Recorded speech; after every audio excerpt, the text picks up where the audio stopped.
오늘 우리 왕정시대에 하나님이 어떻게 역사하셨는가 하는 그런 이 메시지인데요. 우리 선사시대는 여러분 창세기 1장부터 11장까지 내용이지요. 이때 여러분 선사시대에 딱 기억나는 인물이 누가 있습니까? 뭐 아담 하와도 나올 거고 하나님과 300년간 동행한 에녹이 나올 거고, 그래서 기록되지 않는 시대에 은혜 받은 사람들이 그 시대에 이렇게 쓰임 받았음을 보게 되죠. 그런가 하면 족장 시대에 들어오면서 그게 창세기 12장부터 50장까지 4명의 족장들이 나오지요. 아브라함과 이삭과 야곱과 요셉. 어떤 분이 그러더라고요. 아브라함, 이삭, 야곱, 요셉 공통점이 뭘까요? 처디름에 동그라미가 다 있어요. 아브라함, 이삭, 야곱, 요셉. 뭐 하다못해 일어나야 또 기억날 거예요, 그죠? 그래서 어쨌든 하나님의 택함 받은 그런 은혜를 누리게 되고, 그리고 이제 족장 시대에서 드디어 출애굽, 이제 애굽 노예 시대로 들어가게 되면서 이렇게 들어가게 되는 게 이제 출애굽기가 되겠지요. 이 출애굽기에 기억나는 인물이 기억나지요. 모세와 그리고 뭐 여호수아 이런 인물들이 이렇게 쓰임 받게 되고, 드디어 이제 광야 생활을 이제 하게 되는데, 이 광야 시대가 출애굽기 후반에서부터 신명기까지의 내용이지요. 여러분 광야는 문자 그대로 뭐 농사도 짓지도 못하고 집도 안정되지도 못하고 그랬지만 하나님을 전적으로 바라보는 주바라기의 인생이었지요. 전적으로 하나님을 의지하는 그런 시간표가 광야였는데, 10번이나 변역을 하고 하나님을 시험했지만 하나님이 그래도 응답을 주시는, 이런 중에 드디어 가나안 정복 시대가 오게 되죠. 가나안 정복. 그것이 바로 여호수아서지요. 이때 여호수아, 갈렙, 또 12지파의 사회활동 이런 부분들. 그리고 나서 드디어 무슨 시대가 오지요? 참 이 가나안 정복한 다음에 여호수아가 끝에 이제 임종하면서 오늘날 선길자를 택해라. 나와 내 집은 여호와를 섬기겠노라. 그 24장 15절에 고백했을 때 백성들도 뭘 했습니까? 우리도 그래 하겠습니다 했지만 결국은 사사시대 300년 동안 끊임없이 7번이나 하나님을 거역하면서 징계받으니까 회개하면 누구를 보내고요? 사사를 보내고, 이게 계속 반복되는 게 사사시대였잖아요. 자, 이렇게 계속 시대별로 이렇게 볼 때 우리가 서론적으로 보는 게 뭐냐면, 시대는 바뀌고 그리고 사람도 변화하는 게 이 우리의 훑어보는 가운데 있는데, 그런데 하나님은 변함없게 역사하셨다는 사실을 우리는 계속적으로 보게 됩니다. 그렇다면 왕정시대의 하나님이 역사하신 게 분명하겠지요. 히브리서 1장 17절에 보니까 하나님은 뭐도 없다고요? 회전하는 그림자도 없이 변함이 없으시는 역사하시는 하나님이다 말씀했는데, 그러면 이 왕정시대에 하나님이 하셨던 역사는 세 가지인데요. 하나는 드러난 역사가 있었고, 그 다음에 두 번째는 숨겨진 역사가 있었고, 그 다음에 세 번째는 변함없는 역사가 있었는데, 드러난 역사가 뭘까요? 드러난 역사는 왕들이지요. 왕들이 누가 통치하고 누가 다스리고 전쟁이 있고 그거는 이런 일들이 벌어지는데, 제일 먼저 왕정 시대 이전에 3명의 왕을 우리가 보게 되는데요. 3명의 왕 중에 첫 번째가 누굽니까? 사울이고, 두 번째가 누굽니까? 다윗이고, 세 번째가 솔로몬입니다. 여러분, 이 3명의 왕이 우리의 신앙 형태를 잘 보여줘요. 사울왕, 처음과 달리 끝이 안 좋은 신앙인. 처음에는 겸손히 시작했지만 그런 실패 자리로 가는 그런 신앙인의 모습을 보여줘요. 그렇게 열심히고 뜨겁더니 나중 가면 갈수록 점점 존재감이 없어지는 그런 이런 신앙관이 있죠. 왜 그럴까요? 주의 성령의 역사가 아니라 자기 힘으로 자기 실력으로 하다가 어느 날 분위기가 안 되니까 결국은 이제 떨어지는. 그 다음에 다윗은 뭐지요? 처음과 끝이 변함없는 신앙인. 이게 다윗입니다. 그래서 언제나 왕이 되었지만 하나님을 신뢰하는 왕이지요. 그러면 솔로몬은 어떤 왕일까요? 하나 좀 이거 말해야 되는 거 아닙니까? 혼합주의 신앙. 이것도 좋고 저것도 좋은. 그러니까 수많은 아내들을 데려와 가지고 그들이 갖고 있는 우상을 다 끌어들여서 하나님도 섬기고 마누라가 의지하는 그것도 효용하고 둘이 뭉술이로 혼합주의. 그래서 세 명의 왕은 처음과는 다른 사울왕, 처음과 뒤가 변함없는 다윗왕. 이것도 좋고 저것도 좋고 다 끌어들여가지고 혼합주의 만들었던 솔로몬 왕. 요 세 가지 형태가 오늘날 신앙인의 모습 중에 하나입니다. 이를 한번 스스로 한번 점검해 보십시오. 말씀의 거울 앞에 나는 사울왕 같은 신앙인인지, 나는 다윗왕 같은 신앙인인지, 아니면 나는 솔로몬 같은 그런 참 신앙인인지 한번 점검해 보는 시간이 될 수 있기 바랍니다. 자, 그러다가 드디어 이제 남북이 분열되는데, 여러분 남북이 분열되는 이유가 뭐였죠? 그게 바로 성경의 열왕기상 11장에 나오는데요. 사무엘 전서에는 사무엘 이야기가 주로 나오고, 사무엘 하서에는 누구 이야기가 나올까요? 다윗 이야기가 나오고, 열왕기 1장 1절부터 10절까지는 누구 이야기일까요? 솔로몬 이야기가 나오다가 11장이 딱 되면서 나라가 분열되는데, 분열되는 이유가 뭐였지요? 교만입니다. 그 솔로몬의 아들 르호보암이 왕이 될 때 여로보암이 열직 속속에 대표를 데리고 와서 요청을 하잖아요. 우리가 성전 짓는 거는 좋았는데 솔로몬 왕궁 짓는데 너무 우리가 힘들어서 좀 너무 백성들이 어려우니까 조금 세금도 조절하고 그러면 좋겠다. 그래 요청했을 때 르호보암이 그 요청을 받아들이지 않고 어떻게 하지요? 어릴 때부터 자기 친구들 젊은 세력을 불러가지고 이렇게 요청하는데 어떻게 하면 좋겠냐 하고 물어봤더니 그 젊은 친구들이 뭐라 그럽니까? 우리 아버지의 허리는 내 손가락보다 뭐가 굵어요? 아버지 허리보다 내 손가락이 더 굵다. 이렇게 말하므로 여전히 백성을 힘들게 하겠다는 그 교만이 나라가 분열되는 결과가 오게 되지요. 여러분 사람이 교만하면요 친구가 없어집니다. 교만하면 인간관계가 다 무너집니다.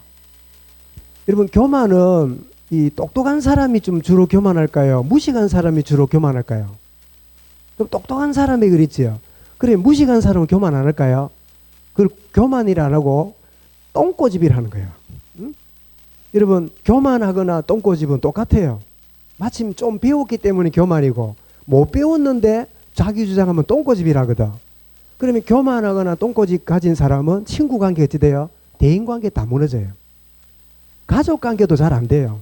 왜냐하면 그 맞춰줄 사람은 아무도 없어. 아무도 없는 증거. 지도 지를 못 맞춰. 자기가 자기를 감당을 못해. 그죠? 이런 복음은 하나님과 모든 관계 회복이 됩니다. 복음이 들어가면 들어갈수록 교만한 사람 되는 게 아니라 모든 관계가 다 회복되는. 그전에는 여러분 막 주장하고 막 자기 의도대로 안 되면 불편해하던 사람이 복음이 들어가면 진리 문제 아니면 다 양보하는. 그래 알겠습니다. 막 그렇게 하죠. 뭐 어떻습니까? 본질은 생명 걸지만 비본질은 다 양보할 수 있는 이게 복음의 원리예요. 이런 그런 점에서 우리 동네에 복음 전하는 사람들은 좀 많이 바뀌어야 돼요. 복음 잘 전할수록 보면 눈빛을 보면 막 그래 부드럽게 안 보여. 막 너희는 못 깨달았지 나만 깨달았고 너희는 결론 안 났지 나만 나고 이런 식으로 자꾸 이러다 보니까 뭐 우리끼리는 또 이해하는데 저 바깥 동네 사람들이 이해가 잘 안 돼. 저것들이 이상하다면서. 그 친척끼리도 막 이렇게 같이 밥 먹고 이러다가 나는 오직 복음 전한다고 해서 친척 모임에도 안 오고 우리 자기는 막 오직 복음 전하니 나 명절도 없다 막 돌아다닌다 이해되는데 가만히 보니까 이게 교만하기 짝이 없어. 이상하잖아요. 이런 복음이 교만한 사람도 부드럽게 되고 똥꼬집도 똥꼬집 반대를 뭘 해야 될까요?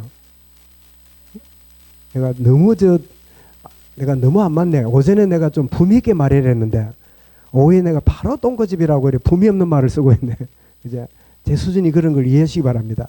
하여튼 여러분 우리가 자기 주장하고 이런 진리 문제 같으면 생명 걸지만 거의 진리 문제 아닌데 교만하거나 똥꼬집 부리는 거는 뭐지요? 자존심 때문에 자기 자존심 그 내적인 공허함 때문에 절대 안 물러서고 싶은 받아들이지 않는 이런 것들이 작동하고 있는 거죠. 어쨌든 교만 때문에 남북이 분단되는 이 아픔을 겪게 되는데 그런데 결국은 북이스라엘은 완전히 멸망하고 남쪽의 이 나라는 오늘 여러분 16절에 뭐라고 했습니까? 오늘 읽었던 16절에 하나님이 제가 성전을 지어 하나님께 드리겠습니다 했더니 나단 선지자를 통해서 주시는 말씀이 오늘 말씀인데요. 16절에 보니까 네 집과 네 나라가 내 앞에서 영원히 보존되고 네 왕위가 영원히 견고하리라 하셨다 하라. 그런데 586년에 남유다도 바벨론에 의해서 멸망당하잖아요. 이제 그 뒤로는 왕이 없어져 버리잖아요. 그러면 영원히 왕위가 견고하게 서리라 했는데 왕정시대가 끝나버리고 포로로 속국으로 계속 주권을 잃어버리고 그렇게 살아가는데 이 말씀이 어떻게 성취됩니까? 이 왕은 누구지요? 오실 메시아를 의미하는 거예요. 다윗의 자손으로 오셨음을 마태가 말씀하고 있잖아요. 인간 제도의 왕은 없어졌지만 영원한 왕 대신 그리스도가 우리에게 오셔서 다윗의 위를 영원히 유지하리라, 견고하게 하리라. 그 말씀을 우리에게 말씀 주는데 그런데 유대인들은 이 말씀을 뭐로 이해했는가 하면요. 다시 제2의 다윗이 올 것이라고 지금도 기다리고 있습니다. 그래서 예루살렘 이 성벽이 이랬는데요. 성벽이 한 10개가 돼요. 이렇게 이제 위에서 보면 이랬는데 우리가 잘 아는 대로 아름다운 문이라 해서 뭐라고요? 미문이래. 성전 미문. 예? 미문이라 그랬고 또 어떤 데는 분문이 분문. 분문이 뭘까요? 분. 똥분자. 똥 내다버리는 문도 또 있어요.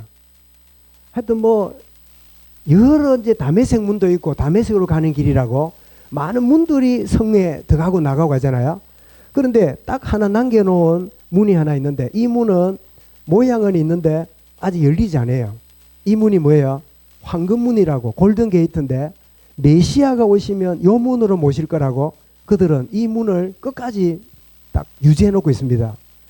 주님이 오셨는데도 지금 다윗의 후손으로 오셔서 영원한 이 영적인 왕으로 오셨는데도 세상적인 왕이 와서 이스라엘을 이슬람 다 물리치고 지상 왕국을 이룰 거라고 그렇게 믿고 있는 사람이 유대인들이에요. 그러니까 성경을 제대로 못 본 거지요. 이 북은 망했지만 이 남쪽 유다를 하나님이 그래도 다윗의 위를 잇겠다고 하신 이것은 한마디로 뭐지요? 하나님의 은혜입니다. 그래서 인간은 실패하지만 하나님은 어떻게 해요? 은혜로 역사하심을 우리는 드러난 역사를 통해서 보여줍니다. 이런 왕이 실패했다고 하나님이 포기하지 않습니다. 여러분들이 의지하던 사람이 여러분이 생각한 대로 안 된다고 여러분 인생이 무너지는 게 아닙니다. 하나님의 은혜가 있습니다. 하나님의 은혜가 여러분 삶 속에 확인될 수 있기를 주의 이름으로 축원합니다. 지금도 역사하고 계시는 막 여러분 지금도 막 그 우리 정권 가진 사람, 뭐 한 사람 실력자들, 권력자들 다 있잖아요. 때로는 여러분 시대마다 실력자가 우리에게 100% 만족 준 경우는 건국 이래로 없어요. 모든 시대마다 이 사람이 좋으면 저쪽이 안 좋고 저쪽 사람 만족하면 이쪽이 안 좋고 우리나라 대한민국이 가면 갈수록 전체를 어우르는 이 통치자는 가면 갈수록 하기 힘들 거예요. 그래서 옛날 대통령이 그 죽기 전에 뭐 했습니까? 대통령 해먹기 힘들다 그러지요. 해먹기 힘들 거예요. 왜냐하니까 모든 사람들이 차라리 군사 정권 때는요 시끄럽다 그냥 확 이러면 막 전부 다 이럴 건데 전부 다 인권 뭐 또 민주화 막 모든 이래 버리니까 모든 막 입이 열린 대로 말하니까 이걸 어떻게 다 만족시킬까요? 여기 만족시키면 저게 삐지고 이거 만족시키면 저게 또 달라들고 이런 마당이니까 앞으로 이제 AI 대통령을 만들어 갖고 그 재료를 쫙 넣어 갖고 따르르 해가 나오면 막 그거 가지고 뭐 이리 진행하는 그런 시대가 안 나올까 싶어요. 기가 찰 일입니다. 왜냐? 말이 민주지. 민주화는 국민들의 마음이 뭐예요? 다 죄인들이라. 다 이기주의. 전부 다 자기의 그 이 참 가지고 있는 그 때문에. 그래서 여러분 우리 뭐 잘한 건지 잘 모르겠는데 왜 이 무슨 저 그 철도청에 이제 정규직이 있고 비정규직이 있고 이러잖아요. 그러니까 이제 우리 그 후보가 앞으로 비정규직을 전부 다 정규직으로 만들겠습니다. 이러니까 이런 얼마나 좀 기쁜 일입니까? 그 정규직이 안 되고 비정규직으로 있다 보니까 여러 가지 악조건들이 있다가 정규직이 된다는 게 좋은 일 아니에요. 그런데 이제 막상 또 되고 나서 보니까 정규직으로 만들다 보니까 재원도 없지요. 그리고 이게 막 보통 어림이 없잖아요. 그래 이제 가만히 있으니까 이제 그동안 들었던 사람이 뭐 구석구석에서 이제 왜 해달라 했는데 안 해주느냐 하고 막 다 일어나는데 그런데 이제 우리 일반 국민들이 볼 때 뭐 저도 우리 집안이나 뭐 이런 관련된 사람도 있겠지만 객관적으로 볼 때 여러분 예를 들면 철도 공무원이 될 때 그 정규 공무원이 되려 그러면 어찌 됩니까? 시험도 치고 과정이 있잖아요. 그래서 정당하게 이제 과정을 밟잖아요. 그런데 이제 비정규직은 뭐 때문에 비정이 몰라도 거기를 못 해도 필요한 재원들을 이렇게 하는데 우리가 참여하게 되잖아요. 그런데 이 비정규한 사람들의 과정은 놔두고 어느 날 갑자기 이 임시직도 정규직처럼 만든다 할 때 정규직한테는 뭐지요? 이는 부당한 일이라. 그래 되면 그 다음부터는 사회가 무질서져 버려요. 여러분 의사고시가 되어서 의사하는 사람이 있는데 이제 의사고시가 안 된 의과대학 졸업한 사람은 뭐 할까요? 보건소 같은 데나 뭐 하는 데 있겠지요. 뭐 이렇게 정규 그 의료직이 아닌 그런 데 가서 그걸 하게 되겠지요. 한 10년 하다 보니까 의사 하는 일을 하게 돼요. 그러면 이 사람들이 모여가지고 뭐 합니까? 우리를 정식 의사처럼 여겨달라. 요샤요샤 이럴 때 여러분 이제 정식 의사들이 딱 볼 때는 어떻습니까? 들어주는 게 정당한 겁니까? 안 들어주는 게 정당한 겁니까? 한 예를 들 뿐인데 지금 온통 그런 일이 벌어지는 거예요. 그러니까 이쪽으로 생각하면 맞는 것 같은데 이쪽 생각할 때는 아닌 말이라. 그러니까 온 지금 원칙과 공정함과 나이스가 안 되는 막 그냥 소리 지르면 뭐든지 되는 것 같아. 그래서 지금 뭐 저도 안타까운 일입니다만은 뭐 우리 저 세월호에 그 하고 이런 일에 그게 무슨 뭐 전쟁이 터진 겁니까? 그게 뭡니까? 그냥 사고 났을 뿐인데 무슨 국가 유공자처럼 돼 있는 그 이상한 나라. 응?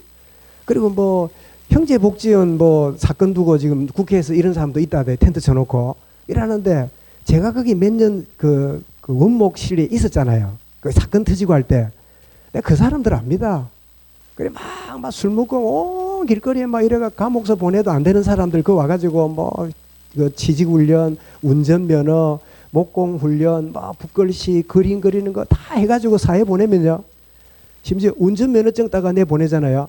그 면허증 제펴놓고 술 먹고 그 다음 그날 저녁에 잡혀 들어오는 사람들이라 대부분. 그런 사람들이 이제는 어떻습니까? 우리가 너무 억울하다는 거라.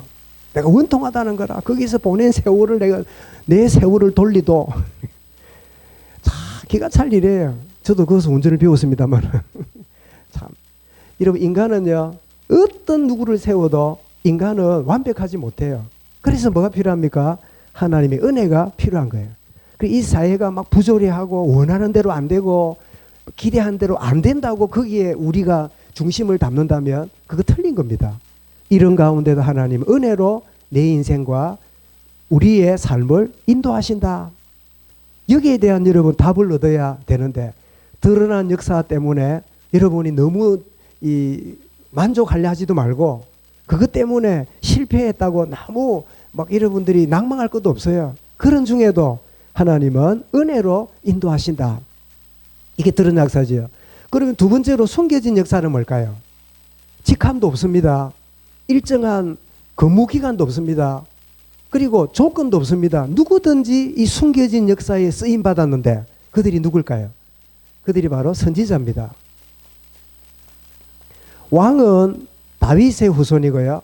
제사장도 아론의 후손인데 선지자는 아무 조건이 없었어요. 그냥 하나님 말씀이 임하면 그 말씀 붙잡고 어느 지역에 누구한테 가서 말씀 전하고 지속하면 또 하고 한 번 전하고 더 이상 말씀 없으면 또 자기 일로 돌아갔어요. 그 중에 보니까 누가 있었죠? 뽕나무 재배하는 호세아, 농사짓는 아모스, 또 드보라 같은 여선지 사사했던 드보라, 뭐 이런 사람들이 숨겨진 드러나 있지 않는 가운데 하나님이 선지자를 통해 일하셨는데 이게 여러분 우리가 주목해야 될 이 사역인데요. 예를 들면 사무엘 같은 경우에 주로 누구한테 역사했습니까? 사울 왕과 그리고 다윗에게 기름 부어 세웠던 그런 일이지요. 우리는 사울 왕은 알고 다윗 왕은 아는데 우리 사무엘의 역할을 놓칠 수 있잖아요. 이 왕들이 역사하는 거기에 보이지 않는 숨겨진 역사가 뭐지요? 하나님의 말씀의 역사입니다. 여러분 대한민국 하나님의 말씀대로 진행된다고 저는 믿습니다. 우리 대한민국의 지금 상황하고 말씀하고 따로가 아닙니다. 다만 우리가 말씀하고 이 상황이 연결이 안 돼서 우리 고민을 많이 하고 있을 뿐이죠. 그런가 하면 숨겨진 사역했던 이 가앗이나 이 나단 같은 선지자는 누구와 관계되죠? 이 다윗하고 솔로몬하고 관계되는데 오늘 본문도 다윗이 성전 지어 드리겠습니다. 이러니까 나단 선지자를 통해서 뭐라고요? 하나님이 그래 그 마음을 받고 다윗의 위가 영원히 견고하게 하리라. 이렇게 보이지 않는 사역을 선지자를 통한 걸 보게 되죠. 그런가 하면 우리가 아시는 대로 이 엘리야라든지 또 엘리사 또 이사야 에레미야 수많은 선지자들이 드러난 왕들에게 메시지를 주고 이런 역할 저런 역할 했는데 물어볼게요.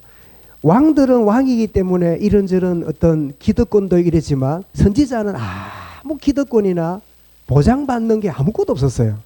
오직 있다면 보내심을 받아서 말씀 전달하는 것으로 그의 사명이 끝났어요. 그래서 대부분의 선지자들은 그의 생애가 비참하게 끝나거나 특별히 왕들처럼 뭐 이렇게 후손에게 이어지거나 선지자는 이 자손에게 이어지는 것도 아니에요. 하나님 주신 사명을 그때 감당하면 그 뒤에 뭐 이렇게 보장이 된다든가 특별히 없어요. 이사야 같은 경우는 어떻게 해요? 톱으로 켜임 받아서 죽은 히브리 11장의 그 인물이라 그랬죠. 그래서 여러분 선지자가 누구지요? 오늘 이런 베드로전서 2장 9절에 너희는 왕같은 제사장들이요 하나님의 택하신 족속이요 거룩한 나라니 어두운 가운데 우리를 불러내어 하신 하나님의 이 아름다운 기이한 빛을 선전하는 자라. 이 선전하는 자가 누구지요? 선지자입니다. 오늘 저와 여러분은 모두가 하는 일들이 있습니다. 어떤 분은 이 분야, 어떤 분은 저 분야. 그런데 우리는 모두가 뭐죠? 이 시대에 복음 전하는 선지자입니다. 여러분 하나님의 소망은 자기의 종들이 거침없이 자기의 뜻을 전달하는 사람이 있다면 그 시대는 살아있는 시대예요. 그 시대는 소망이 있습니다. 시대마다 선지자가 활동한 것처럼 이 시대의 선지자가 누구지요? 바로 저와 여러분들입니다. 나는 이 시대에 하나님의 뜻을 전달하는 선지자다. 이 여러분 자존감이, 이 정체성이 여러분의 현장 속에서 날마다 누려질 수 있기 바랍니다. 그죠? 내가 아니면 이 현장에 하나님의 뜻을 전달할 자 아무도 없어요. 그래서 우리는 직장 가는 게 아닙니다. 학교 가는 게 아닙니다. 하는 게 아닙니다. 뭐 하러 가요? 보냄을 받는 거예요. 여러분은 보냄을 받는 자임을 여러분 깨닫기 바랍니다. 목사님 아침 출근은 아니요. 내가 보냄을 받고 있는 거예요. 내가 그 현장에 보냄을 받고 있는 거예요. 왜요? 숨겨져 있는 그 누구도 인정해 주거나 알아주지 않지만 하나님 이 시대의 선지자로 나를 부르시기 때문이다. 왕같은 제사장이요 아름다운 빛을 선전하는 자다. 선지자로 하나님 부르셨다는. 그러면 변함없는 역사는 뭘까요? 이것은 제사장을 통한 역사입니다. 이런 보십시오. 왕들이 막 일어나서 막 선한 왕, 악한 왕들도 있고 또 선지자가 나타나가지고 막 메시지를 주므로 백성들이 회개도 하고 어떤 데는 선지자를 막 죽여버리고 완악한 시대도 있고 막 이런 일이 벌어지지만 변함없는 하나님의 역사는 뭐죠? 바로 제사장을 통한 예배였습니다.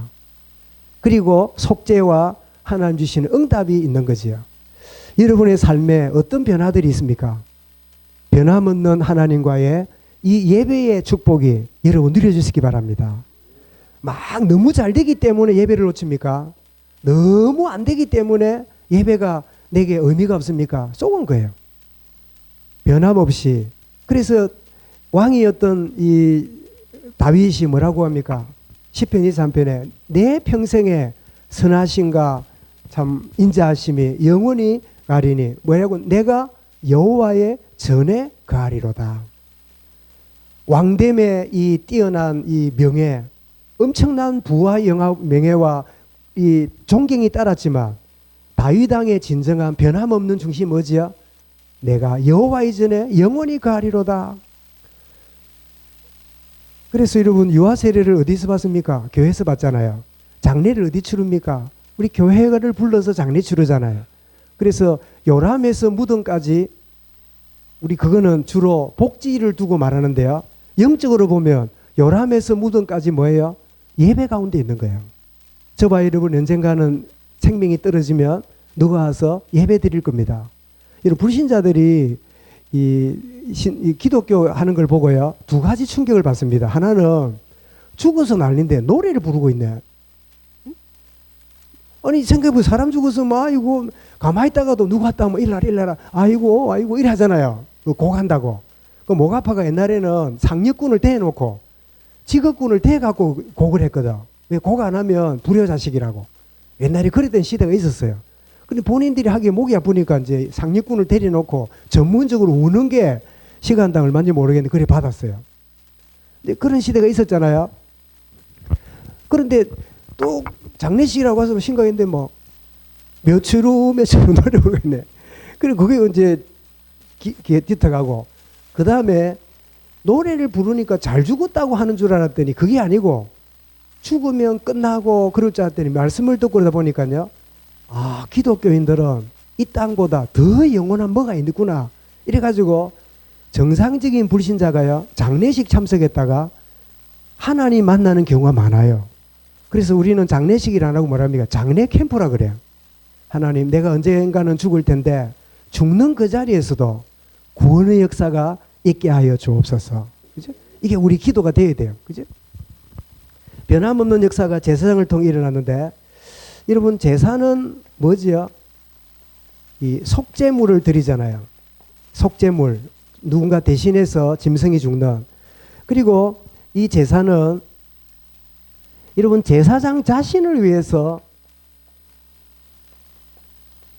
이 속죄물을 드려야 합니다. 왜냐하면 제사장 자기도 죄인이니까.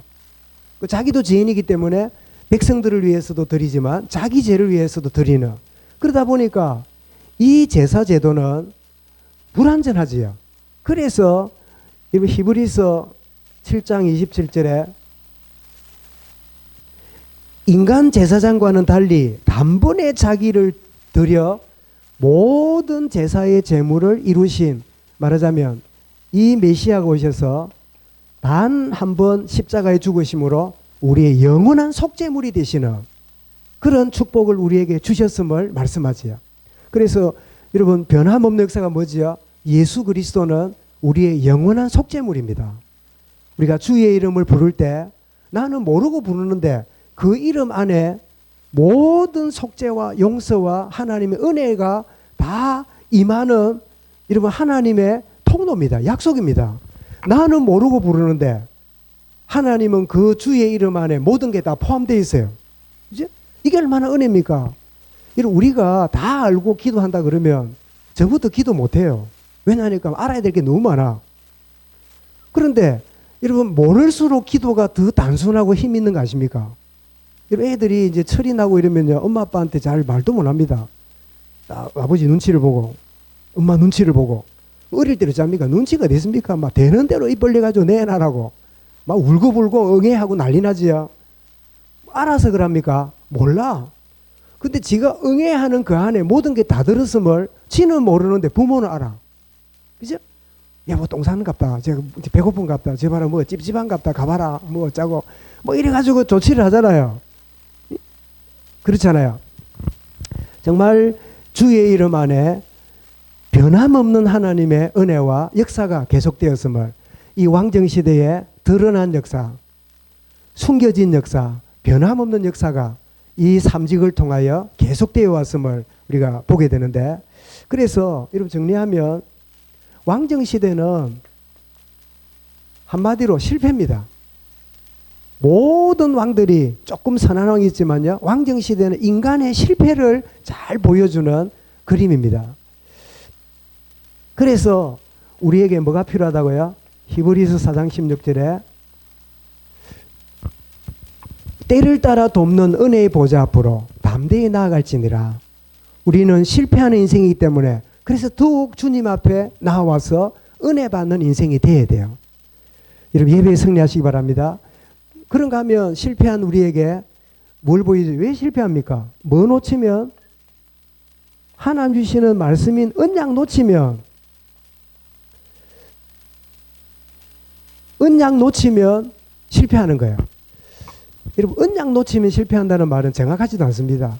언약 놓치고 성공한 자체가 실패예요. 언약이 없는데 높은 자리에 가고 뛰어나 보이고 하나님이 필요 안 할 만큼 잘 나간다는 그게요. 그게 실패입니다. 그걸 보고 뭐라고요? 그게 가짜인데 그게 진짜인 줄 알아. 말씀드렸죠. 곰 탈 써가지고 인기 누리는 놈이나 호랑이 탈 쓰고 인기 누리는 거나 탈을 쓰고 있으니까 인기 있는 거지, 자기 탈을 벗어버리면 누가 그걸 알아주겠습니까? 오늘 보면 내가 막 세상적으로 막 그런 말 있잖아요.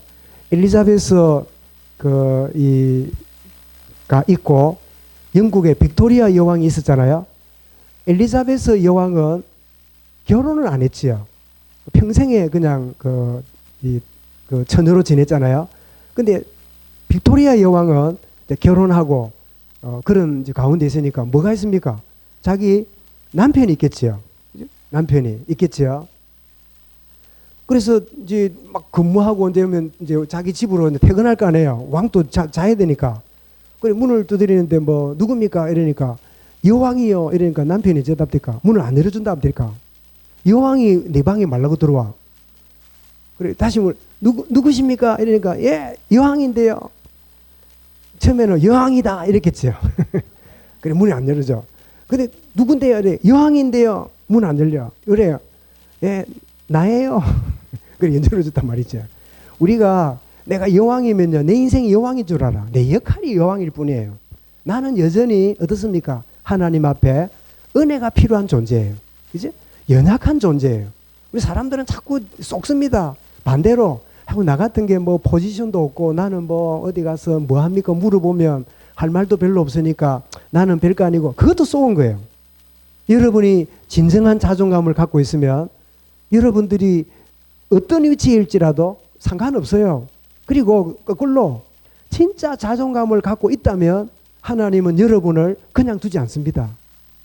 포지션이 없으니까 내가 이렇다. 아니, 포지션이 없어도 여러분이 진정한 자존감이 있으면 하나님이 여러분을 필요한 대로 인도하십니다. 이게 여러분에게 꼭 필요해요. 제가 목사니까 목사 세계를 말할 수 있잖아요. 이렇게 뭐 선교지에서 온 분들, 뭐 목회하다가 좀 여의치 않은 분들, 이런저런 모양 있잖아요. 그러면 어떤 분은 그래요. 내한테 딱 위치만 주면, 내한테 막 어떤 역할만 맡기면 잘할 수 있는데, 내가 잘할 건데 왜 나에게는 이런 위치거나 포지션이 없을까? 이런 어떤 뭐랄까요? 좀 생각을 가진 분들이 주변에 있어요. 그때 내가 이야기를 합니다. 그래, 그 생각이 맞는데 네가 어디에 있든지 어느 역할을 하든지 그 작아 보이는 거기에서 신뢰감을 얻어야 된다. 그러면 이분은 여기에 이 역할 맡겨갖고 너무 아까워. 그죠? 이분은 이거 맡겨놓고 있기는 너무 아까운 분이라. 그럼 어떻게 해요? 그 신뢰감이 형성된 가운데 있는 역할이 그 사람에게 자연스럽게 주어지겠지요. 이거를 잘 모르고 자꾸만 왜 나를 안 알아주지? 왜 내게 위치가 안 생기지? 왜 내가 적당한 자리가 없지? 자꾸 거기 있는 가운데 있으면요, 사람들이 그때 뭐라는지 압니까? 그래, 네가 그러니까 그거 있지. 그러니까 네가 그래 살고 있지. 이렇게 말해요. 여러분, 어떤 가운데 있더라도 우리의 자존감은 역할에 있는 게 아닙니다. 하나님과의 관계 속에서 딱 중심이 돼야 돼요. 그래 되면 다시 말씀드리지만 하나님과 관계가 분명하면 하나님이 여러분을 적절하게 인도하시는 하나님의 인사 관리가 있어요. 여러분, 형들은 얼마나 멋있고 막 인정받았던지요. 사무엘까지도 기름 불러 했잖아요. 확 덴보라 기름인가 뭔가 몰라도 확 불러 했잖아요. 그러니까 막 하나님이 잠깐만 하면서 뭐라고요? 사람은 외모를 보거니와 나 여호와는 중심을 보느니라. 그때 왕으로 부름받은 그 친구는 어디 있습니까? 저 들판에 양 키운다고 얼굴 새카매가 있었잖아요. 다윗은 막 거기에 뭐 나는 양이나 키워야 돼? 나는 막 이 대학비 밑에 그냥 있어야 돼? 아이고 내 팔자야. 이러고 있었으면 지금까지 다윗은 그러고 있었을 거예요. 근데 다윗은 내가 양을 키우고 양을 키우고 내가 양들을 몰고 다니지만 이게 아버지를 위한 거고 하나님이 내게 주신 소중한 역할이다. 여기에 만족하고 감사하고 나갔더니요, 하나님 보실 때 이 친구를 그 역할만 두면 안 돼. 그래서 시편 3편 10절 78편 72절까지 뭐라고요? 양떼를 길렀더니 하나님 불러서 자기 백성을 기르도록 하셨댔잖아요. 그러니까 내가 양을 키우는 이것밖에 안 돼? 그런 사람 보고 주변 뭐라는 잖아요. 그렇지. 여러분 막 이제 주변을 보면 실을 해도요, 아주 친절하고 자기 직업의식에 투철한 분들 보면 기분이 참 좋잖아요. 이분이 아무리 봐도 사람이 참 반듯하고 이런데 택시할 분이 아닌 것 같은데도요, 아주 자기 일을 신실하게 기쁨으로 하고 있으면요, 우리가 어떤 마음이냐? 내릴 때 뭐라 그럽니까? 저분 아깝다. 이런 생각이 들잖아요. 그런데 가만히 투가해 보니까요, 택시기사 하기도 아깝다. 그죠? 무슨 말이 되지요? 똑같은 일을 해요. 하는데 그 하는 그 중심이요, 우리 사람인데도 느껴지잖아요. 그래서 내리면서 뭡니까? 이거나 해먹으라 하면서. 예를 들면 제 말이 아닙니다. 이거 하는 거 들은 게 아니라. 나 그런 얘기 잘 안 합니다. 왜냐니까 이게 전도 대상자니까 잔돈 나봐도 더 주고 이러지. 막 100원짜리 기다렸다가 찾고 이래 안 하잖아요.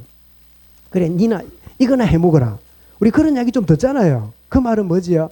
자기에게 주어진 역할에 대해서 진짜 만족하고 역할을 못할 때 되면 그런 소리 듣는 거죠.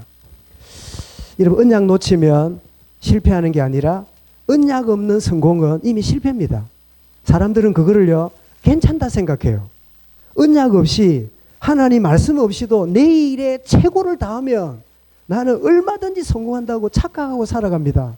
그런데 어느 날 압니다. 이 성공이 하나님과 전혀 관계없는 너무 공허한 성공임을 그때 발견하게 돼요. 여러분, 정말 언약 놓치면 실패하는 게 아니라 언약 놓친 자체가 실패구나. 이거 알고 하나님 언약의 비밀 속에 굳게 서게 하여 주옵소서. 기도를 드립니다. 그런가 하면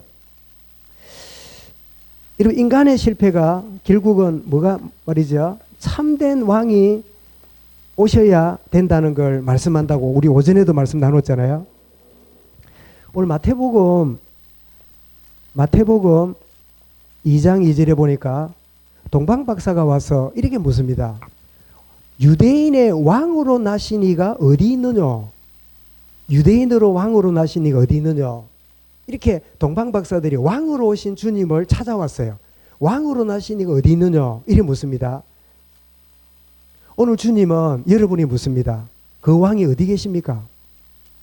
여러분, 내 안에 계셔야 돼요. 그분이 나의 왕이 되셔야 돼요.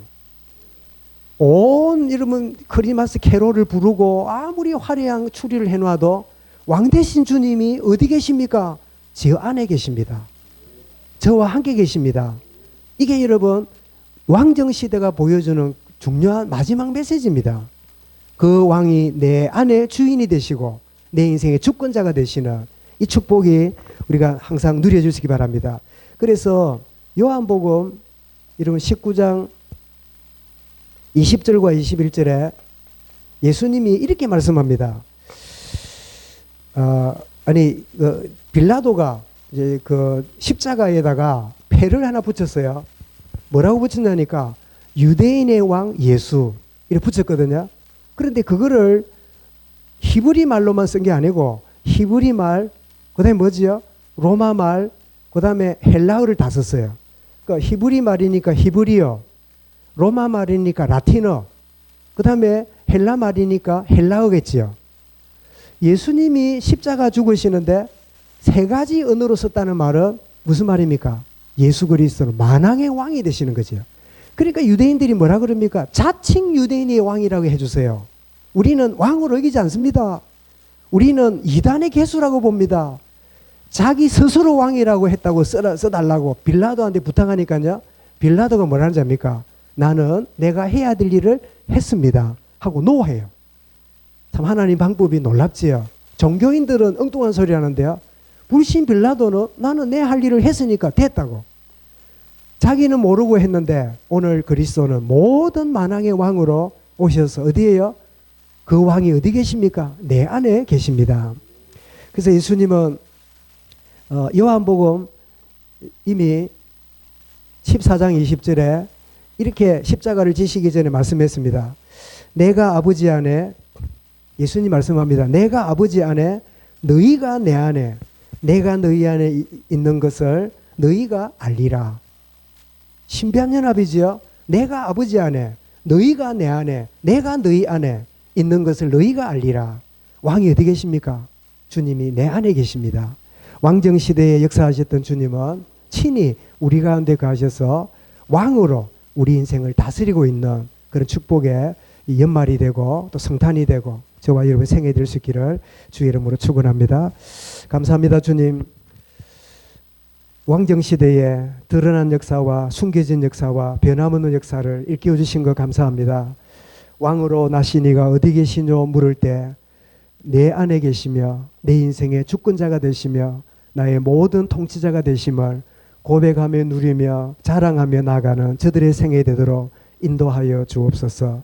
오실 메시아 성탄을 맞이하는 우리 온 교회와 또 성탄을 준비하는 우리 모든 렘넌트와 모든 성도들에게 참된 인생에 둘도 없는 축복의 귀한 성탄이 되도록 은혜 다하여 주옵소서. 예수 그리스도 이름으로 기도드리옵나이다. 아멘.